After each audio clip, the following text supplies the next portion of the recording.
Shalom, Kol Halal, Yahweh, Bahasham, Yahweh Shai, Bahasham, Rakah HaKodash. Double honors unto the apostles, double honors unto the elder bishops. Salutations to all my fellow laborers doing this work in truth and sincerity, risking their lives and their freedom to do so, now more so than ever. The 144,000 and the scattered elect that are scattered around the four corners of the earth, that be like unto the speckled birds, the Israelite foreigners among the heathen that look like those heathen. This is not a black thing. And to the few Akwaf that are listening and learning, to you I say Shalom. And this is a beautiful time to be alive. We are witnessing the downfall of our enemies. Let me take this sound off. And the shameful spewing upon their glory. All right, so this is not a time to be messing around attempting the Lord.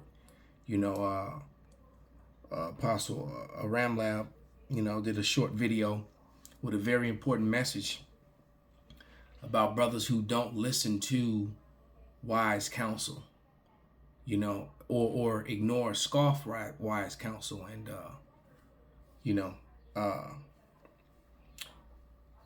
especially when it's something that's reoccurring over and over again. It seems like it's always you, and you want to make it everybody else, but it's always you. And then you don't listen, and then and now you need money. You got your hand out, because if you just would have listened to the counsel, you wouldn't have got yourself into the situation that you were in the first damn place.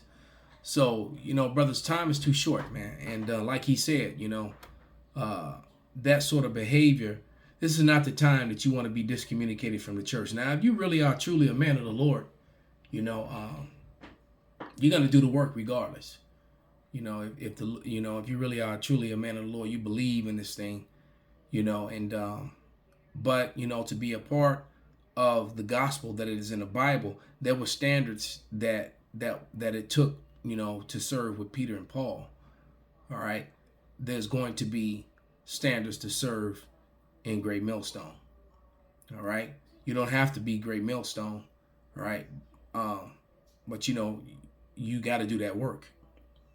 And there is a certain standard. And if you actually get into the scriptures, you will find that, we here at the Great Millstone, we do exactly as the scriptures say, to the best of our ability. All right. But now, all that aside, that was my little additive, my 2 cents, my holy 2 cents, to add on, because I don't like to go behind the apostles and the elders when they say something.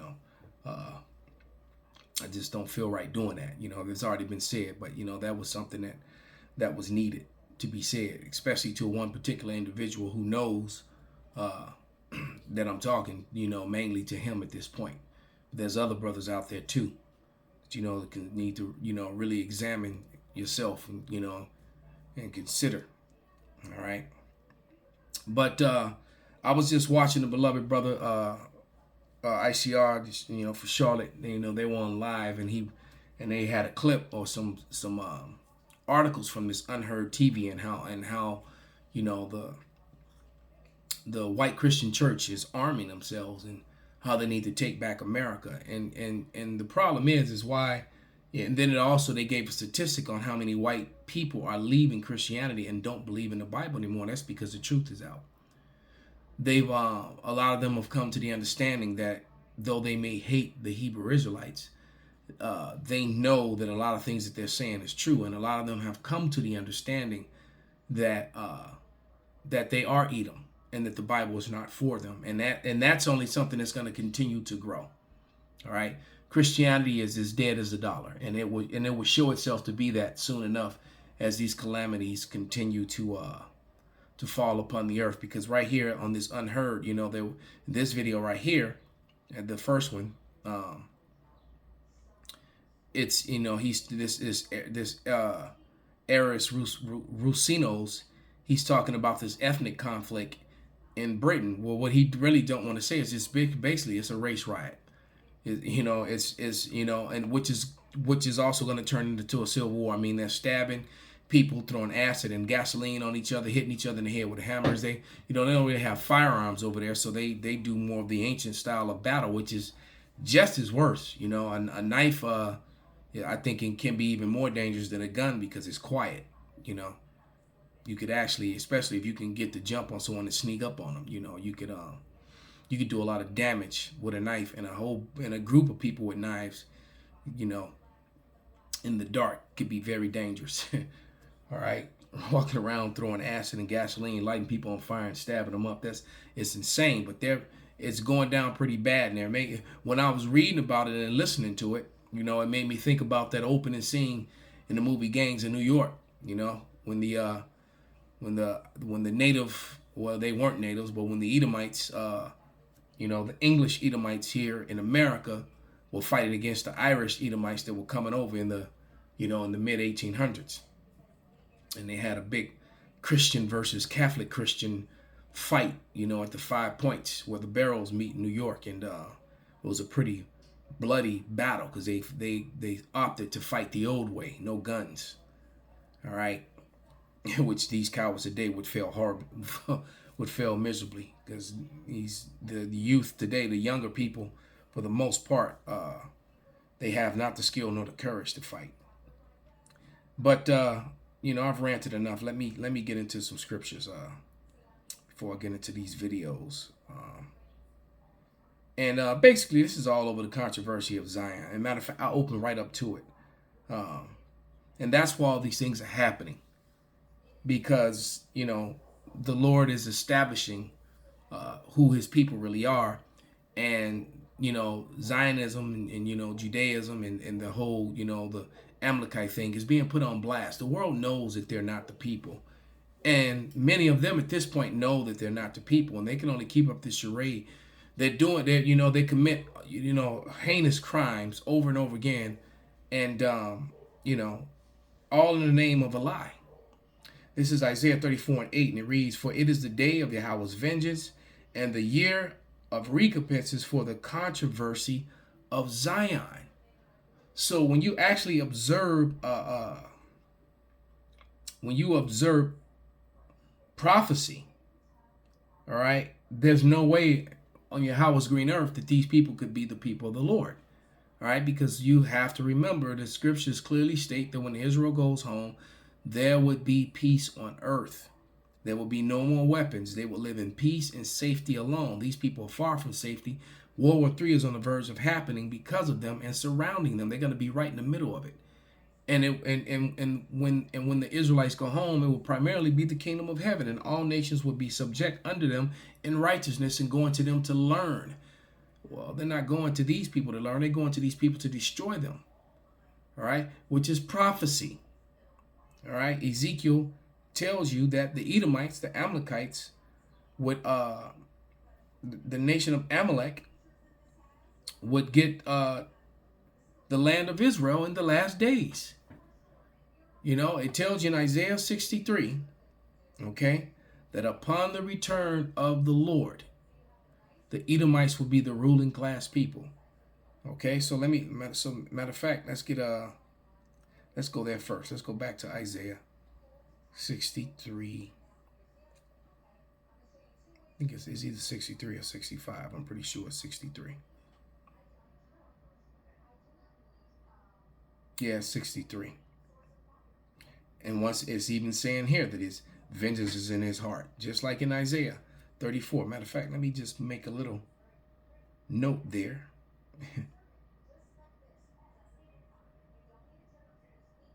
A little quick precept there so I don't forget. This is Isaiah 63 and 1. This is how you know it's the same thing. All right? The controversy of Zion is over the Edomites claiming to be the Israelites. Who is this that's coming from Isaiah 63 and 1? Who is this that cometh from Edom with dyed garments from Bozrah? This that in Bozrah is any city, any place, any stronghold where the Edomites are. All right? This that is glorious in his apparel, traveling in the greatness of his strength. I that speak in righteousness, mighty to save. Wherefore art thou red in thine apparel, and thy garments like him that treadeth the wine fat? I have trodden the winepress alone, and of the people there was none with me. For I will tread them in my anger and trample them in my fury, and their blood shall be sprinkled upon my garments, and I will stain all my raiment. Making wine is a very violent process, especially if you are a grape. And the Lord just gave you an example of the people being grapes being trampled to make wine. And if and the grapes' guts and innards are sprayed all over the place. All right. For the day of vengeance is in my heart, and the year of my redeemed is come. So Elder Apostle Tahar named this year the hopeful year. Of the elect, of return. Basically, when Yahushua returns, roughly paraphrased. And it very much looks like this could happen, and we wanted the prophecies to come to pass.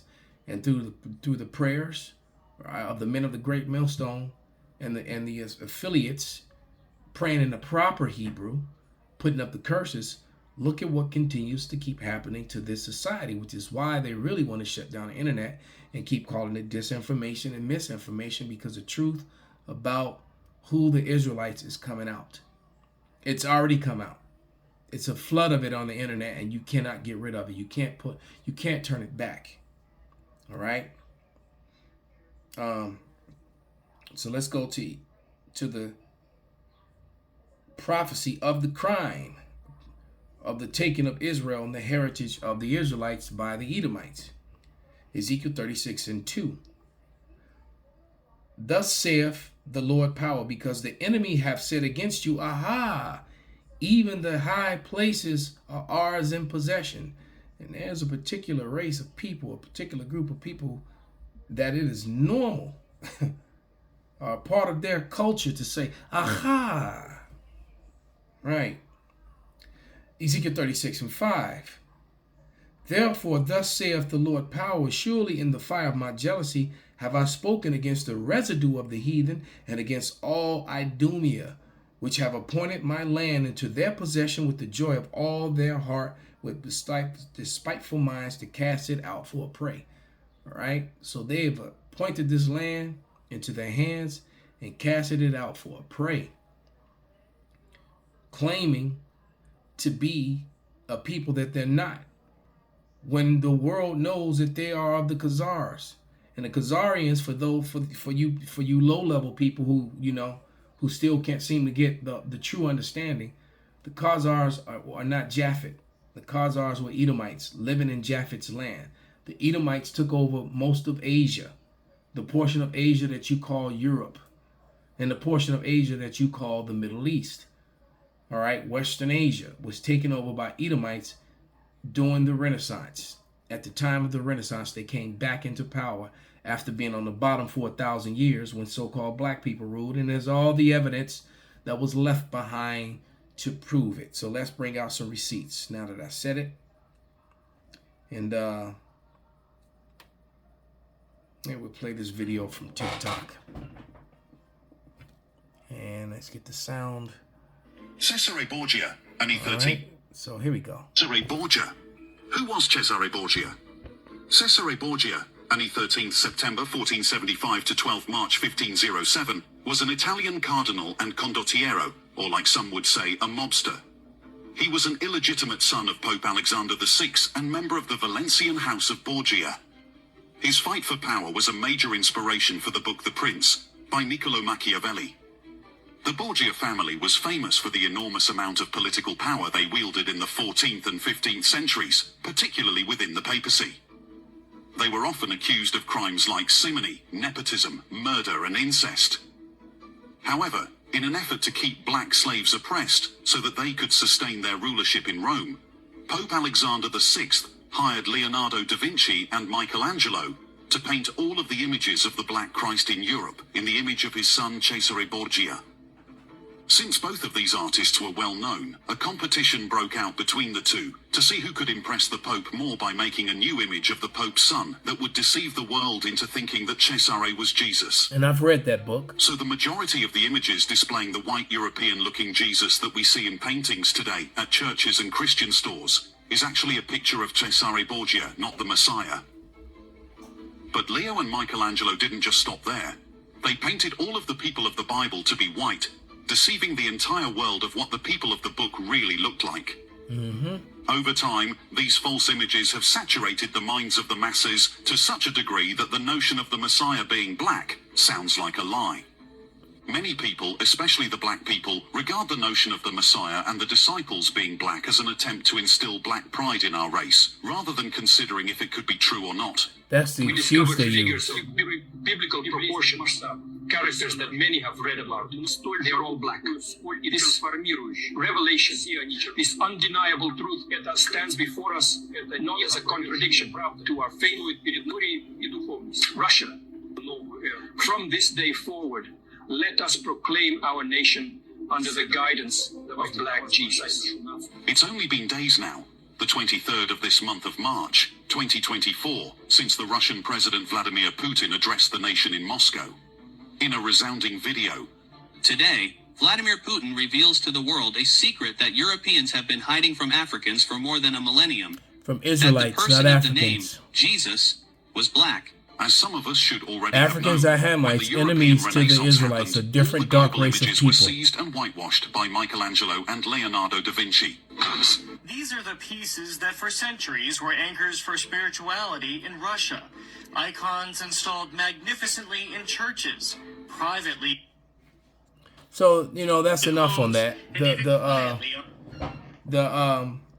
The evidence is overwhelming, and there are thousands upon thousands of other relics, even older than those, in different parts of Europe.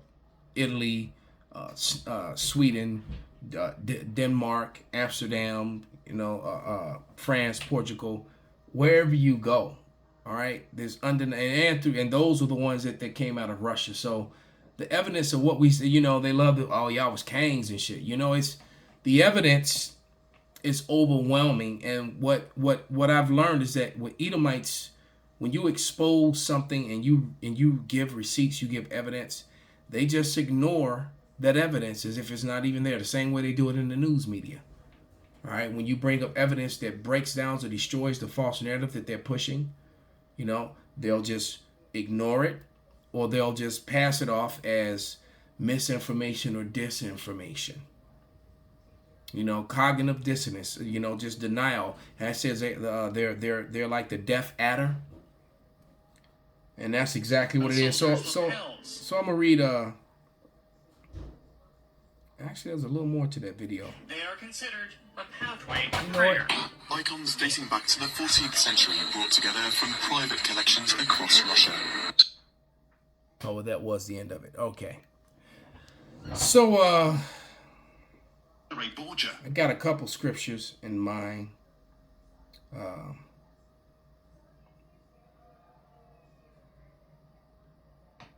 Shameful spewing, that being one of them. Oh yeah, and then lamentation. Those will be the last two. But this is I think this Habakkuk 2:16. To be shameful spewing upon their glory. And so they were once proud of their conquering and their murderous genocide of my people here in the Americas, and and the enslavement of my people here in the Americas, and the Israelites that they brought over from West Africa. There were refugees in West Africa, not from Africa. They tend to leave that part out. And lied to the people. Habakkuk 2:16. Woe to him that giveth his neighbor drink, and puttest thy bottle to him, and makest him drunken, also that thou mayest look upon his nakedness. All right, so not teaching the truth and trying to cover up history. All right, and within modern day technology and going on the internet and being able to have access to books that predate America, that predate the school system and the food system. You're able to get a hold of books that actually were around in the 13th, 14th, 15th century, 16th, 17th century. And people were honest in just writing about what they saw and what they learned and what they've read in old books. So imagine, what someone in the 16th century, they have books from what? Going way back to the 6th, 7th century, they were able to look at relics and different artifacts and things. All right. But these people, gave people drink. They gave people lies and made them drunk with lies. Habakkuk 2:16. Thou art filled with shame for glory. Drink thou also, and let thy foreskin be uncovered.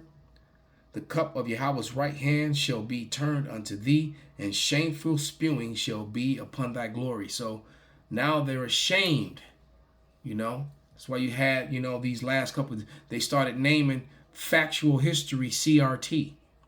You can't make actual history theory. You can't add critical race theory when it's critical race history. All right? That you were once very proud of and arrogant about. All right? But now it's shameful unto you. All right? Because you're going to have to pay for your sins as a people. And let's read the judgment, one of the judgments on that. This is Lamentations 4:21. Because you are going to be visited of the Lord. And he's going to allow his people, by the hand of his people Israelites, to divvy out that punishment to you. This is Lamentation 4:21. Rejoice and be glad, O daughter of Edom. And I know that's difficult for you, right now, that way, your society collapsing, and, only the elites are able to really enjoy this society, and the working class people, even people making six figures, are struggling now, Rejoice and be glad, O daughter of Edom, that dwelleth in the land of Uz. The cup also shall pass through unto thee, and thou shalt be drunken, and thou shalt make thyself naked. All right, and hence the reason why, these Edomites are arming up in the churches and saying they need to take the land back. All right, well, wait a minute. What happened to this love, peace, Christ, this Jesus that Cesare Borgia you believed in? He was a fantasy and a fairy tale, and the Bible was never for you. All right, Christianity was a shield to hide behind as you committed the most heinous crimes. There's no amount, I don't care how many, you can gather up every Muslim terrorist in the world right now, and you would never be able to, and they would never, all right, be able to measure up to the blood, the murder, the rape, robbery, and murder, and land theft, property theft, and terrorist acts that was done by so-called white Christians. There's no people in the history of mankind that can measure up to amount of blood shed, wealth, identity theft, destruction that was done by white, so-called white Christians. Lamentations 4:22. The punishment of thine iniquity is accomplished, O daughter of Zion. He will no longer carry thee away into captivity. So we're about to be freed from the grip of oppression from these birth certificates and social security numbers that keep us bound to this system that oppresses us. He will no more carry thee away into captivity. He will visit thine iniquity, O daughter of Edom. He will discover thy sins, and your sins are ever before thee. And now you're getting to the time where you're about to pay for them with great pain. Call halal Yahweh Bahasham, Yahweh Shai Bahasham, Wakaha Quadash, Kwam Yasharala, Abad Babal.